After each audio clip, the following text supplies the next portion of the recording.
Good morning.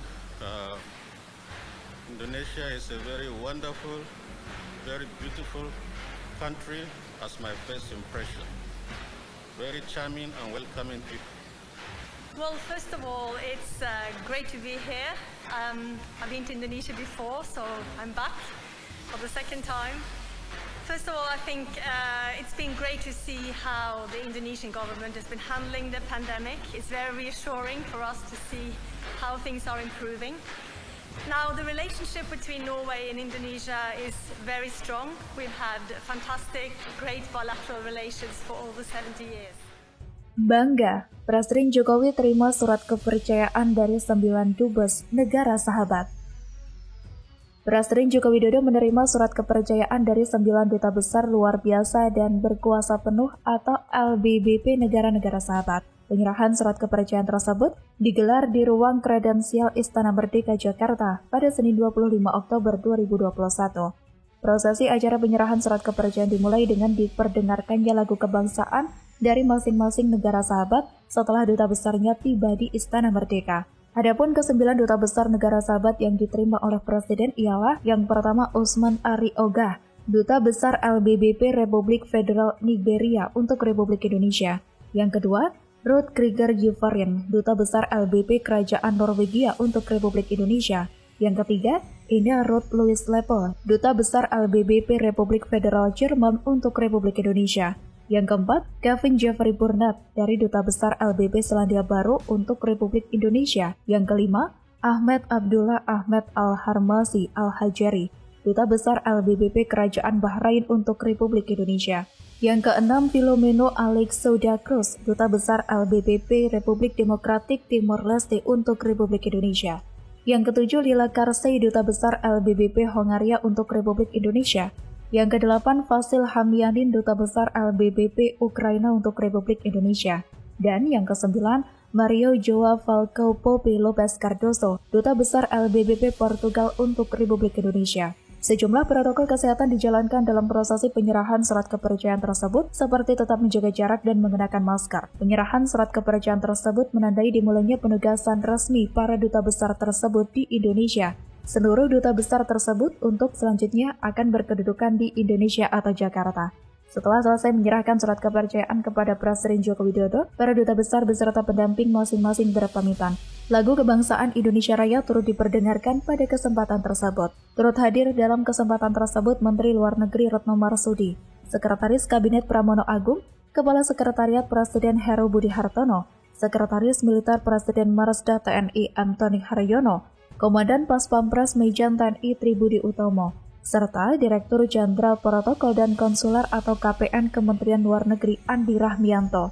Selain itu dilansir dari laman Sekretariat Negara, Presiden Joko Widodo melantik para duta besar atau dubes luar biasa dan berkuasa penuh atau LBBP untuk sejumlah negara sahabat. Sebanyak 17 duta besar LBBP menjalani proses pelantikan di Istana Negara Jakarta pada Senin 25 Oktober 2021. Pengangkatan para dubes LBBP RI ini tertuang dalam surat keputusan Presiden Republik Indonesia nomor 127-P tahun 2021 tanggal 22 Oktober 2021 tentang pengangkatan duta besar luar biasa dan berkuasa penuh Republik Indonesia yang dibacakan oleh Deputi Bidang Administrasi Aparatur Kementerian Sekretariat Negara Nani Purwanti. Acara pelantikan tersebut digelar dengan tetap menerapkan protokol kesehatan secara ketat. Para duta besar yang dilantik tersebut sebelumnya juga telah mengikuti pemeriksaan kesehatan yang diperlukan. Acara pelantikan kemudian diakhiri dengan pemberian ucapan selamat yang didahului oleh Presiden Joko Widodo dan juga Wakil Presiden Ma'ruf Amin untuk kemudian diikuti oleh tamu undangan terbatas.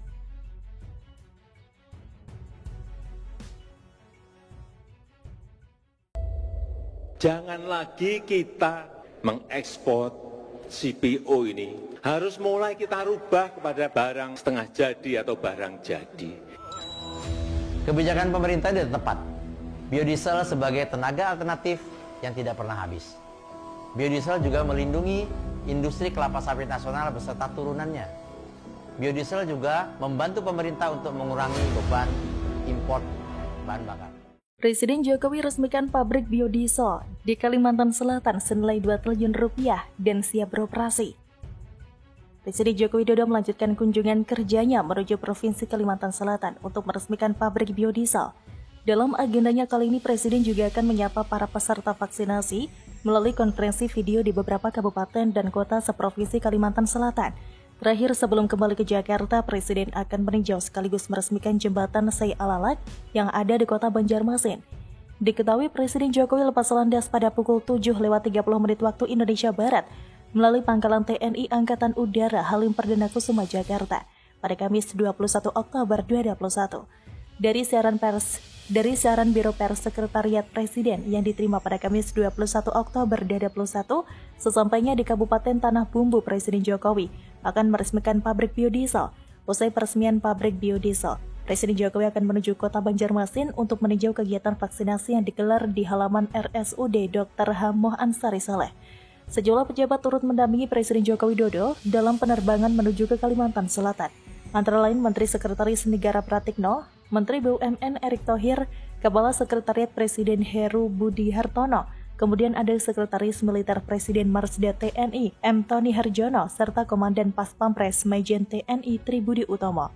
Sebelumnya, perusahaan swasta di Kabupaten Tanah Bumbu, Provinsi Kalimantan Selatan mulai membangun pabrik biodiesel dengan biaya total sekitar 2 triliun rupiah sebagai salah satu upaya untuk memenuhi akan kebutuhan bahan bakar minyak atau BBM di daerah tersebut. Rencananya pabrik tersebut akan dimulai beroperasi pada Oktober tahun ini. Pabrik tersebut diketahui merupakan milik PT John Lynn Group yang berada di Desa Sungai 2, Kecamatan Simpang 4, Tanah Bumbu. Direktur John Lynn Agro Raya atau JAR, Zafrinal Lubis, ketika mempresentasikan kondisi pabrik di hadapan Bupati dan rombongan mengatakan pembangunan pabrik tersebut menghabiskan dana sekitar 2 triliun rupiah. Dana tersebut dibagi menjadi 2, yakni 1 triliun rupiah untuk pembangunan pabrik beserta prasarana pabrik dan 1 triliun rupiah untuk pembangunan jeti atau pelabuhan. Pabrik ini nantinya akan memproduksi biodiesel dan juga minyak goreng dengan kapasitas produksi 60 ton per jam dengan memerlukan sekitar 1.600 ton per hari tandan buah segar atau TBS. Untuk memenuhi bahan baku pabrik biodiesel tersebut sekitar 30% akan diperoleh dari petani lokal. Sisanya dipasok minyak sawit mentah atau crude palm oil atau CPO dari luar daerah. Pabrik tersebut merupakan pabrik biodiesel terbesar dari 4 pabrik yang lainnya yang ada di Kalimantan Timur, Kalimantan Tengah, dan juga Sulawesi. Adapun pasar hasil produksi biodiesel nantinya akan diserap oleh Pertamina.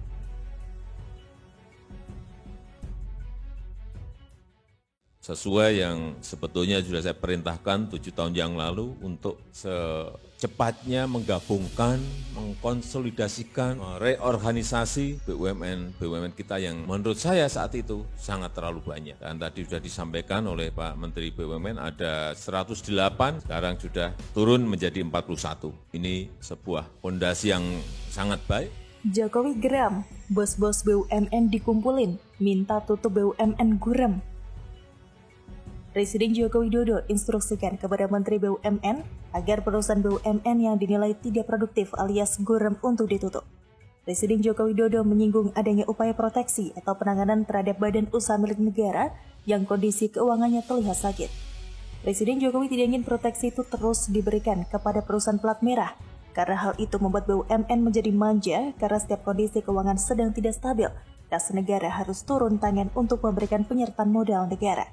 Hal ini disampaikannya ketika memberikan arahan kepada para direktur utama BUMN saat melakukan kunjungan kerja di Kabupaten Manggarai Barat, Nusa Tenggara Timur.